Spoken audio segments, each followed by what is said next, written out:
The conclusion of Alien Earth Episode 6, The Fly, implies that Boy Kavalier's company, Prodigy, is on a collision course with Morrow, Yutani, and several key characters on Neverland Island, including Wendy. The Fly is a clever nod to the popular Breaking Bad Season 3 episode of the same name, in which Walt and Jesse work tirelessly to kill a fly in their meth lab. The stakes in Alien Earth are far higher than destroying a drug batch, as the fifth beetle-like alien species is eventually exposed and destroys Toodles, one of the Lost Boy hybrids. Furthermore, problems are building for nearly every Prodigy hybrid, only 3 weeks before their global debut. After threatening Dame Sylvia with violence, Adam Enos ordered that Nibs undergo an internal realignment that disrupts her organic personality and erases some of her darker memories. Meanwhile, Wendy believes that the xenomorph she befriended is good, slightly tempts Arthur into a terrible face-hugging trap, while Joe is desperate to get Marcy off Neverland Island forever, thinking that she is still his sister. Boy Kavalier pressures Yutani into a lucrative arbitration agreement but is unlikely to return her specimens. Wendy distrusts Sylvia after what happened to Nibs. One of the most important scenes in Alien Earth Episode 6 is when Wendy confronts Dame Sylvia about changing Nibs' personality and memory. Dame Sylvia attempts to justify the modifications as holistic benefits, claiming that she is a doctor and only gave her medicine, but Wendy accuses Dame Sylvia and Prodigy of corruption.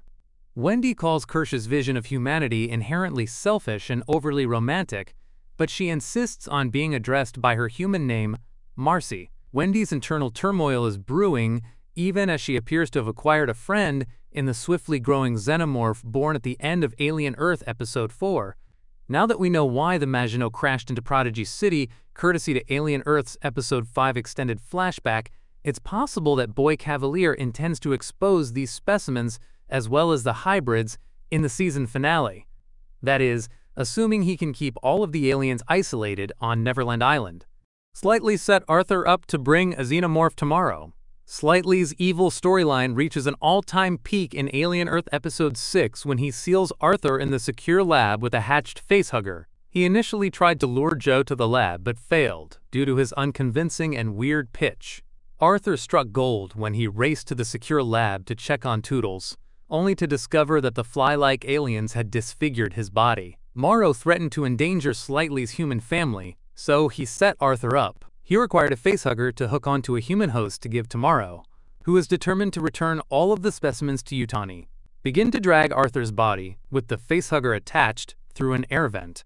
Interestingly, unlike the xenomorphs, the hybrids are susceptible to attracting fly-like aliens. The most interesting thing, however, is that Kirsch watches Slightly setting up Arthur and allowing him to be overtaken by a facehugger in the secure lab while saying nothing to Boy Kavalier.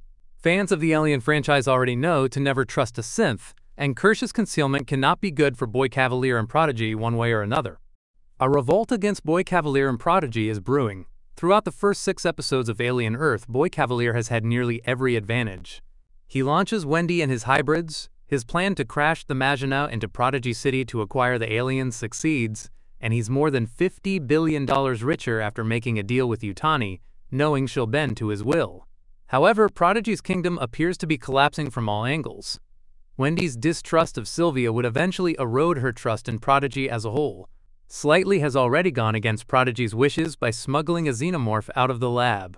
Sylvia will undoubtedly be heartbroken by Arthur's death and may quit as a result. Kirsch's silence could simply be to keep Boy Kavalier from having a tantrum on the flight home, but it's far more probable that he'll exploit Slightly's betrayal to his advantage.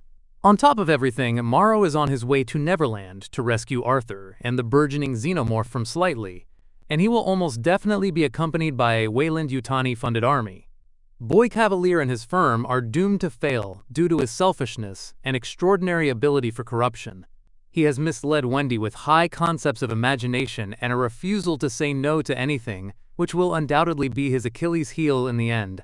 Joe may not need to convince Wendy/Marcy to leave the island, and future episodes of Alien Earth may provide a risky escape route akin to Westworld.